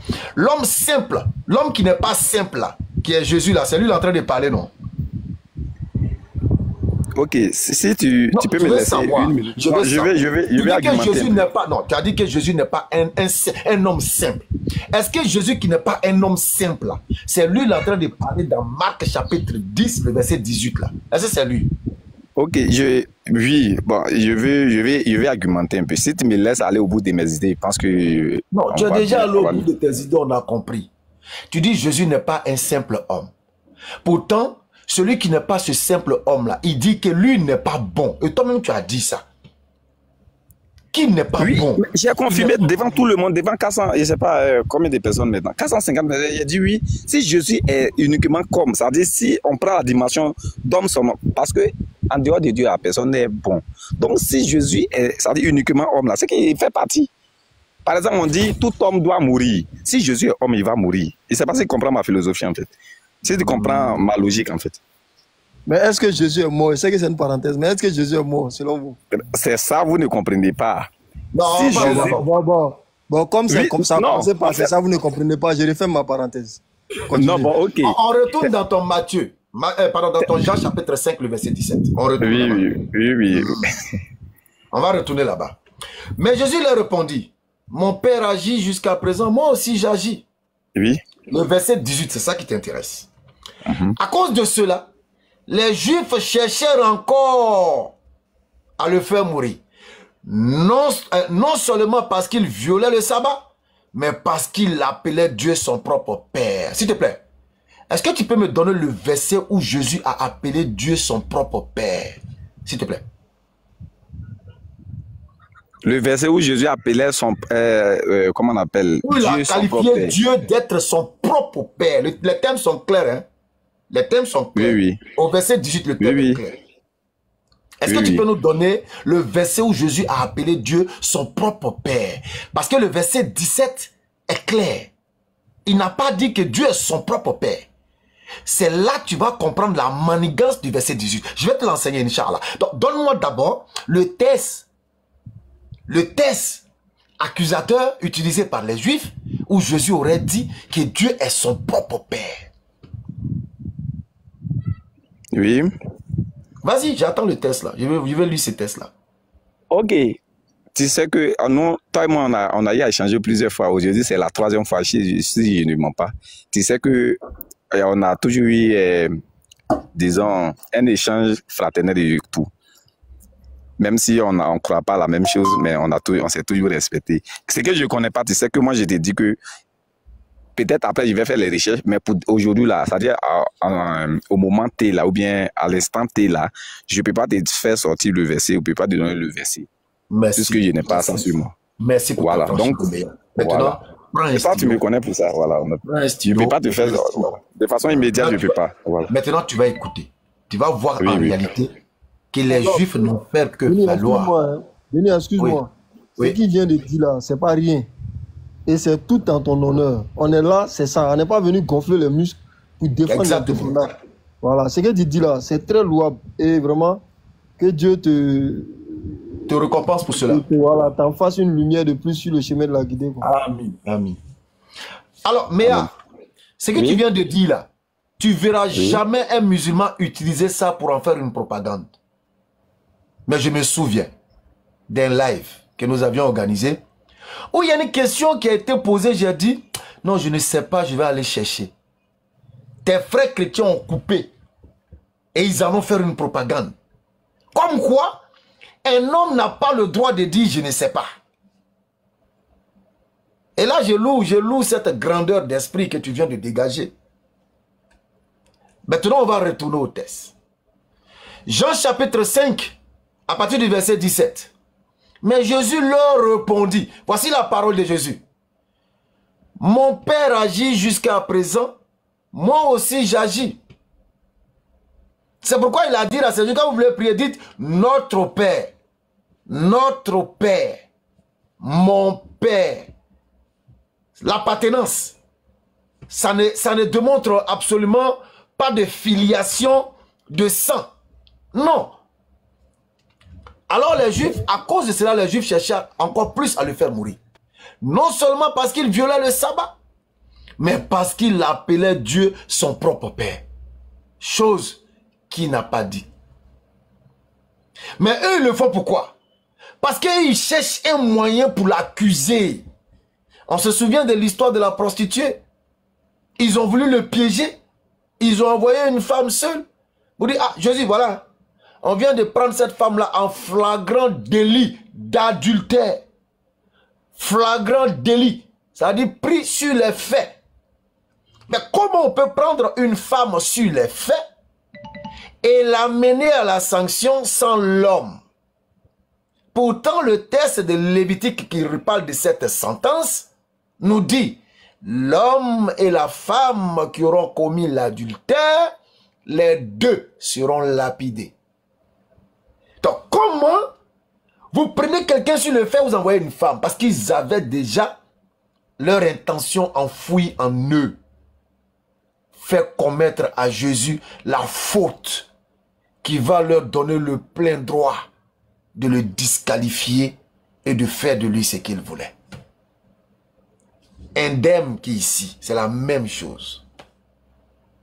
C'est la même chose. Et il dit, parce qu'il appelle Dieu son propre frère, se faisant lui-même égal à Dieu. Et ils oublient que tous les prophètes qu'ils ont connus ont agi comme étant des dieux. J'ai cité tout à l'heure Samuel. Dieu dit à Samuel, ce n'est pas toi qui le rejette, c'est moi Dieu qui le rejette. Parce que tous les prophètes et Dieu, en réalité, font un. Même en islam, on nous l'enseigne. On dit, il y a un degré de foi. Quand le croyant atteint ce degré de foi à l'Islam, sa main devient la main de Dieu. Sa bouche devient la bouche de Dieu. Ses yeux deviennent les yeux de Dieu. Son être devient Dieu. Pourquoi? Parce que sa main ne fera que ce que Dieu veut. Sa bouche ne dira que ce que Dieu veut. Son œil ne regardera que ce que Dieu veut. Il n'ira que là où Dieu veut. Tu vois, non? Donc, tu verras qu'il y a une certaine égalité, mais pas dans le fond. Non. Sur le plan de l'accomplissement des actes spirituels en conformité avec la parole de Dieu. Simplement. Donc, quand il vient dire ici que Jésus s'est fait égal à Dieu, alors que Jésus est prophète, ils le refusent, ils veulent coûte que coûte le tuer. Mais la suite du texte va nous démontrer qu'en réalité, Jésus ne s'est pas fait égal de Dieu. Non. Quand tu prends ici, dans le même Jean chapitre 5, le verset 23. Bon, je prends à partir du verset 22. Le Père ne juge personne, mais il a remis tout jugement au Fils. Il n'y a pas d'égalité. C'est Dieu qui lui donne le pouvoir de juger. Mais Dieu qui lui donne le pouvoir de juger n'est pas sous le pouvoir qu'il lui donne de juger. Non, donc ils ne sont pas égaux. On continue. En vérité, je vous le dis, celui qui écoute ma parole et qui croit en celui qui m'a envoyé, mais celui qui envoie ne peut pas être l'égal de l'envoyé. Non. Quand le président envoie le premier ministre en mission, c'est parce qu'ils sont pas, c'est pas son égal. C'est pas son égal. Mais est-ce que le premier ministre peut s'octroyer d'envoyer le président en mission, même en rêve? C'est-à-dire le premier ministre est couché et puis il rêve au président. Il ne peut jamais lui dire, président, je t'envoie en mission en France. Il ne peut pas. Même en rêve. Lui-même dans son propre rêve, il ne peut pas envoyer le président en mission. Parce qu'il sait que ce n'est pas son camarade. Et que lui, il travaille sous l'autorité du président. Et le pouvoir qui fait de lui premier ministre, il détient ce pouvoir-là du président. Et le pouvoir qui fait de lui premier ministre qu'il détient du président, le président n'est pas soumis à ce pouvoir-là. Il est conscient de cela. C'est pourquoi il dit, celui qui écoute ma parole et qui croit en celui qui m'a envoyé à la vie éternelle, etc., etc. Verset 25. En vérité, je vous le dis, l'heure vient et elle est déjà venue où les morts entendront la voix du Fils de Dieu et ceux qui l'entendront vivront. Verset 25, 26.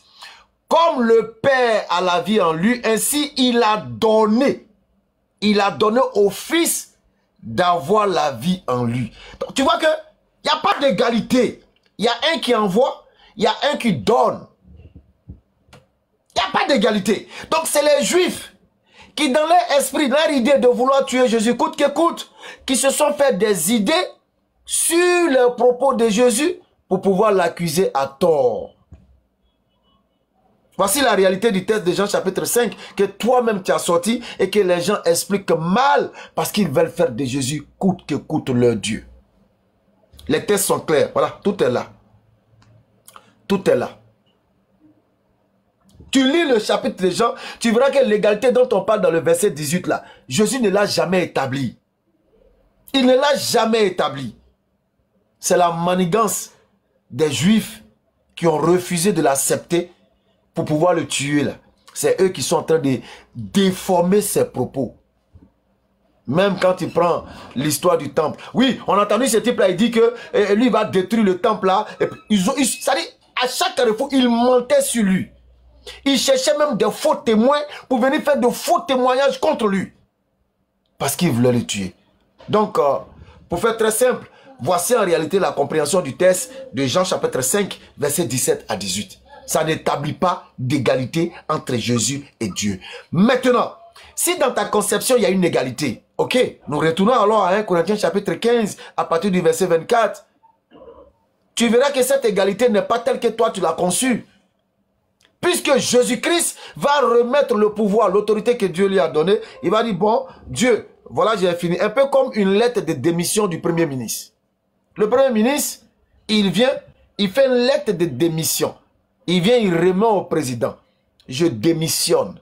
Et quand il dit je démissionne, ça veut dire que tout le pouvoir que tu m'avais octroyé pour accomplir ma tâche de Premier ministre, je te le rends. Tiens ton pouvoir. Je ne le détiens plus. Tiens ton pouvoir. Je ne le détiens plus et je suis soumis à tes ordres. Tiens ton pouvoir. C'est la même chose. Non, mais voilà un peu. Oui. Voilà, grandeur nature. C'est le cours qu'on enseigne dans nos académies. Mais là, tu l'as gracieusement. Le cours, c'est... Je te donne la facture après une bosse. En fait, je voulais renchérir sur quelque chose là, si possible. Vas-y. Bon, tu m'avais demandé le verset où Jésus a appelé Dieu son propre Père là. Donc, oui, vas-y. Voilà, je voulais lire un peu. Voilà. Donc, quand tu prends Jean 10 à partir du verset 30. Encore Jean 10. Ok. Jean 10 à partir du verset 30, il dit, moi et le Père, nous sommes un. Verset 31, alors les Juifs prirent de nouveau des pierres pour le lapider. Verset 32, Jésus leur dit, je vous ai fait voir plusieurs bonnes œuvres venant de mon Père. Donc ici, donc c'est comme tu m'as demandé le verset où Jésus appelait Dieu son propre Père. Bon, ici, venant de mon Père, c'est Jésus ce sont les paroles de Dieu, de Jésus lui-même.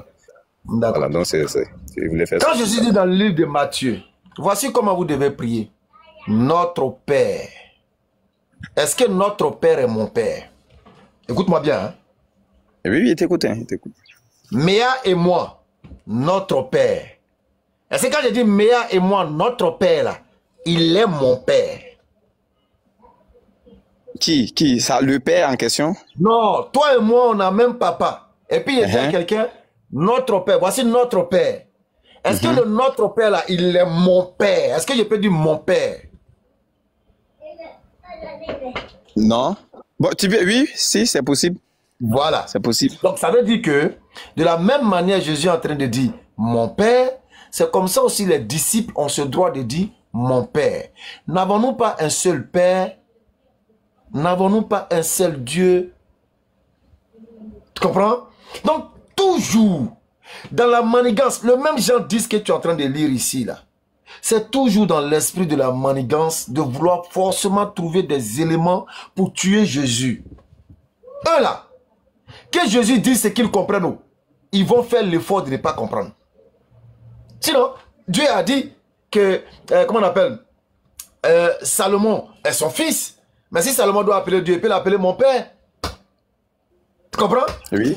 Donc, ça n'établit pas une filiation dans le sens propre du terme. Non, ils le savent.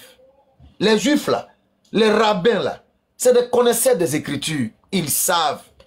Mais comme ils n'aiment pas Jésus et qu'ils ne veulent pas l'accepter, comme nous l'a signifié la parabole du vigneron dans Marc chapitre 12, il faut que eux là, même si Jésus a dit une parole vraie, eux ils vont trouver un sens détourné pour l'accuser.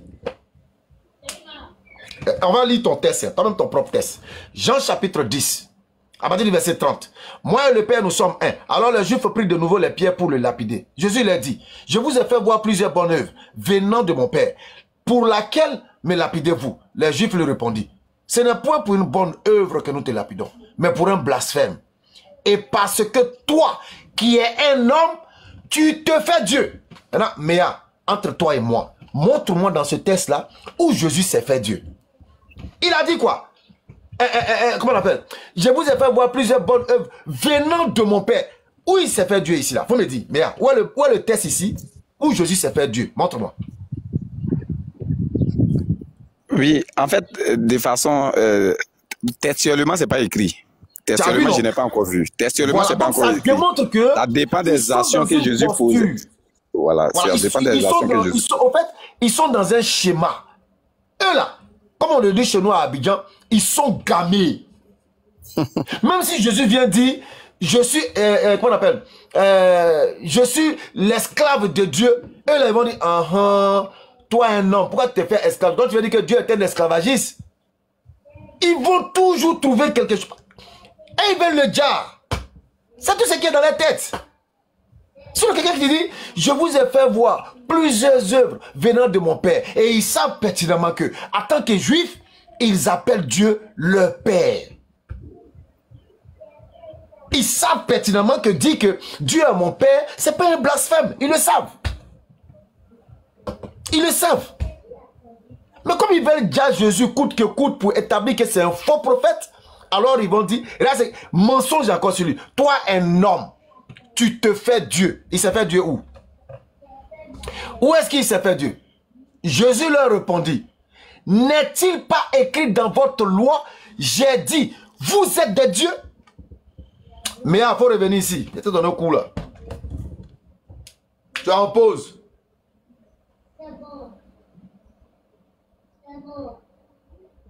Bon, quand Méa en pause, ok, Méa a sauté et il a gagné temps. Donc, voilà un peu, les textes sont clairs. Hein?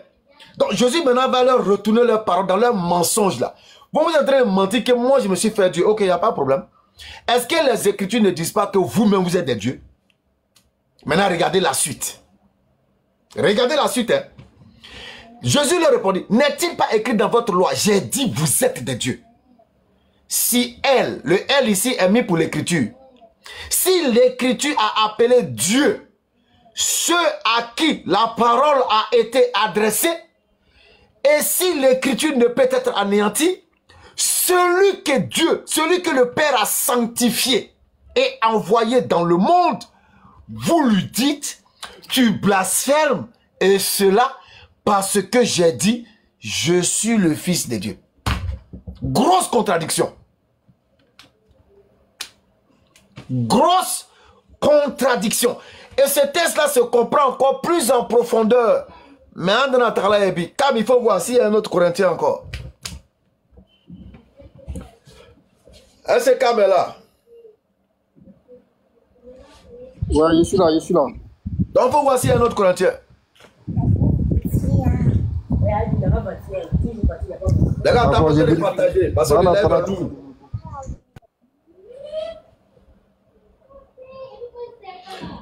Oméga l'italien, pourquoi tu ne parles pas de ton prophète? C'est que tu oublies, regarde. Regarde, hein. J'ai ce produit là. Voilà mon produit que je vends. C'est une madeleine. Je dis même pas sur les pieds, il vient vous dire.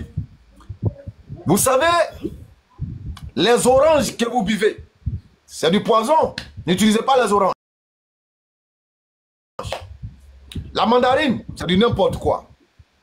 Tous les fruits qui sont familiers à l'orange et tout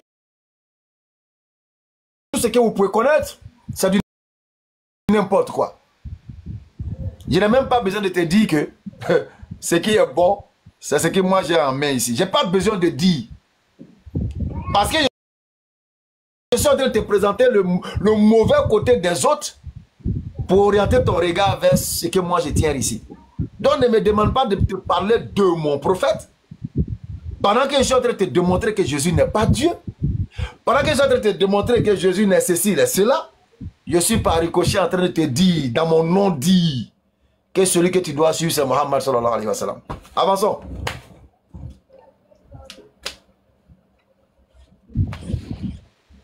Ah, j'ai fait monter quelqu'un. Ouais, il est en train de chercher son réseau. Donc, dans mon nom dit, là, je te parle de mon prophète. Faut dire que les gars sont allés se réfugier dans les commentaires, quoi. Ils ont vu un peu Oh, j'ai dit, Dieu connaît un bagaille qui est lourd. Alors, il fait grâce. Quand même, il voit... Quand il voit l'un des élèves d'Abou... Quand ils attendent, bam, 1781 comme ça. Le mieux pour eux, c'est de s'éclipser ou rester dans le commentaire pour parler. C'est Allah même qui fait ça.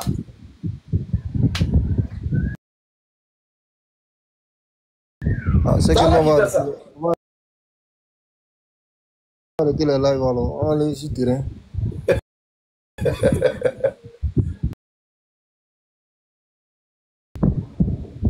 Donc ils sont pas là. Attends, je vois 14 personnes. Tu vas me dire que les 14 personnes, il n'y a pas de chrétien dedans quand même, toi aussi. Bon, d'accord, on va faire monter leur cousin. Ils ont un cousin qui est là. C'est le cousin des chrétiens. Dans ce qu'on pourrait appeler le mal. Voilà. Non, mais ça moi, généralement... Ah oui. Oui, bon, moi, généralement, quand je viens, j'ai quelques questions. Je ne fais pas de débat. Et si même si je dois faire débat, ce n'est pas Ben Islam. Peut-être je vais attendre quand je serai mieux armé. Ah, j'ai quelques questions. J'attends mon livre. Déjà, comment? J'attends le livre ça que vient. tu m'as promis. Ça vient, ça viendra. Ça vient quand? C'est le retour de Jésus ou bien? Ouais, non, ça va venir. Ça va venir. Alors, ma question d'abord c'est à partir de quand on est musulman? Ou à partir de quand on est bon musulman? Ça, j'ai entendu plusieurs choses dessus. À partir de quand on se considère comme musulman? Ou quelqu'un peut être considéré comme musulman?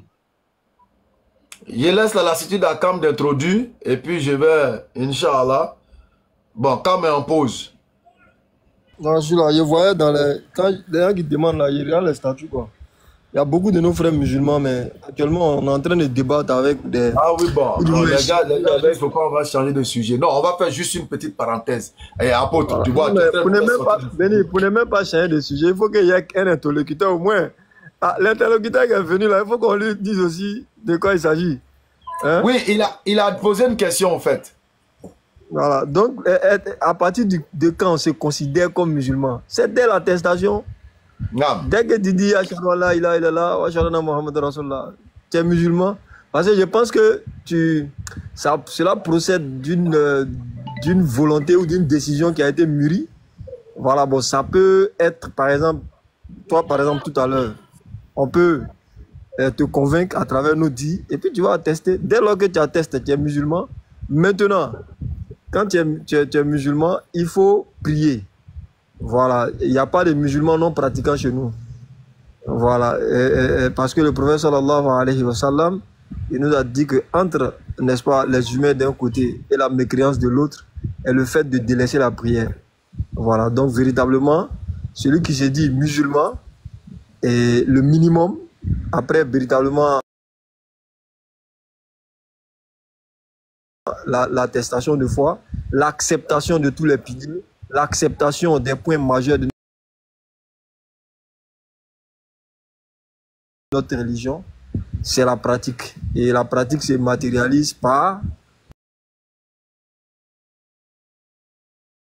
la prière,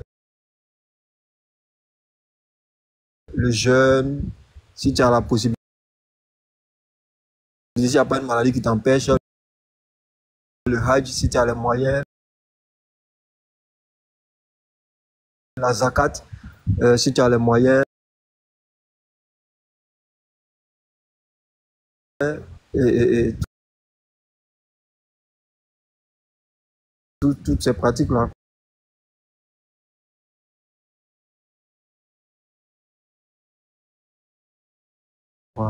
Ne rien renier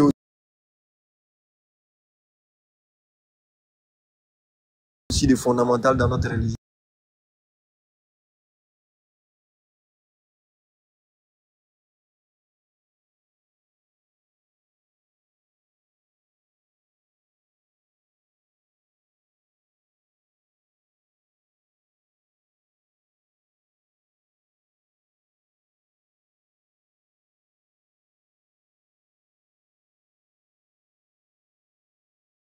Là comme ça, hein? Non, c'est bon. On fait ça. Non, non, non, oui. Donc, on peut Oui. changer. Tu peux rester là. Tes questions ne sont pas à rejeter ou autre. Ce que tu viens de poser comme question tout à l'heure, peut-être ce qu'on a dit, ça a éclairé un musulman même. Peut-être il y a un musulman qui était là, qui ne savait pas. Par exemple, on entend des gens dire ici musulmans non pratiquants.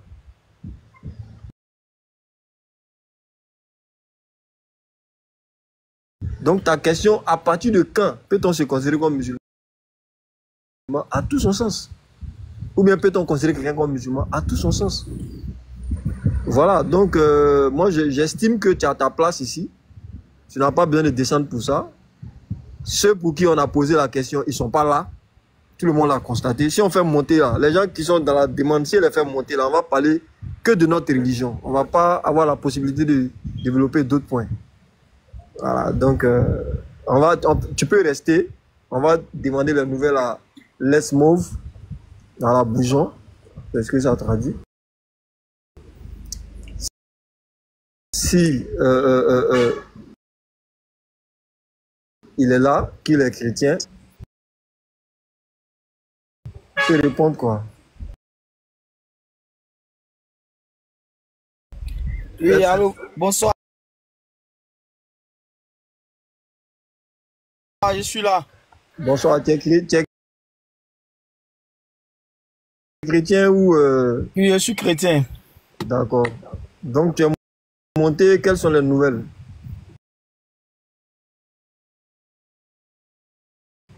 Ouais, bon. Moi,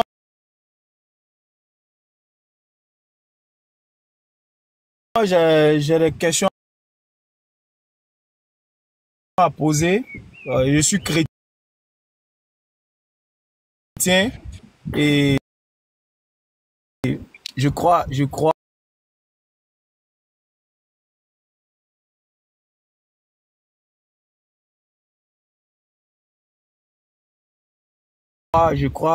en ma religion. Est-ce que Et alors, Jésus est Dieu pour vous?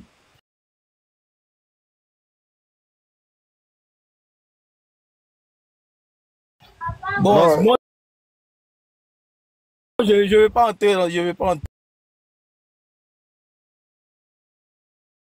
entrer dans ce sujet-là. Je vais poser une question sur votre religion. Parce que tout ce que vous allez dire, vous n'allez jamais dire quelque chose de mauvais sur Jésus. Maintenant, le Dieu qui est juste, le Dieu qui est... Tu as compris? J'essaie de comprendre, mais J'ai compris. En fait, il dit ceci. Je simplifie. Hein. Il dit, en fait, il ne peut pas avoir deux personnes qui se réclament être le chemin, en fait. Il dit que Jésus a clairement dit qu'il était le chemin et autres. Et que nous disons que Mohammed sallallahu alayhi wa sallam est aussi un chemin. Et comme il ne peut pas avoir deux chemins, à ce moment-là, il y a un qui est forcément faux. Donc, je crois que la question c'est qui est faux parmi les deux. C'est ça, non? Oui, oui, exactement, c'est ça. ok. Pardon. Biton officiel, pardon, accorde-nous juste quelques minutes. Après, on va te faire monter et puis on va voir si on peut changer de cadence. Alors, let move. Le moment me fait parler anglais ici. Donc voilà, j'aime pas parler anglais en public, je dis ça toujours. Parce que quand j'ai parlé l'anglais en public, les gens vont venir prendre. Je vais écrire les lettres, je ne veux pas. Je ne veux même pas même. Voilà, donc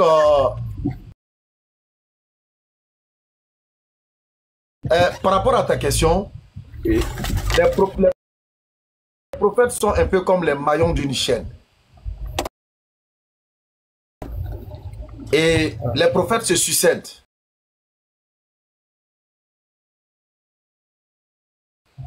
Et tous les prophètes, qu'il l'ait dit ou pas, sont chemin, vérité et vie.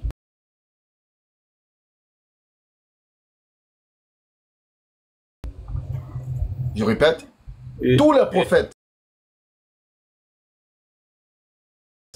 qu'ils aient dit ou pas, ils sont tous chemin, vérité et vie. Pourquoi? Je te donne un exemple simple. Toi et moi, on va comprendre.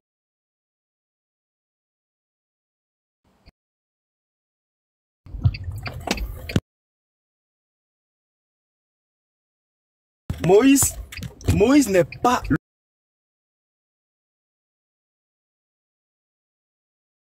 le chemin. Il y a un seul. Et là, alhamdulillah, nous remercions Allah Azawajal, bien sûr, du Détenteur de toute vie, celui-là qui donne la vie et qui donne la mort, celui-là qui fait sortir les morts du vivant et il fait sortir les vivants des morts. Et nous tous, nous avons suivi la vidéo. Et tout à l'heure, je suis sûr et je suis très content qu'il y ait beaucoup de personnes connectées. Mais je suis sûr déjà que beaucoup ont déjà compris où est la vérité. Beaucoup savent déjà où est la vérité. Beaucoup savent comment ils doivent aller faire des recherches et d'autres aussi connaissent déjà ce qui les bloquait peut-être auparavant ou bien les doutes qu'ils avaient auparavant concernant leur religion ont à peu près déjà des idées ou bien des versets qui confirment bien sûr ou bien qui les renforcent encore plus dans leur foi.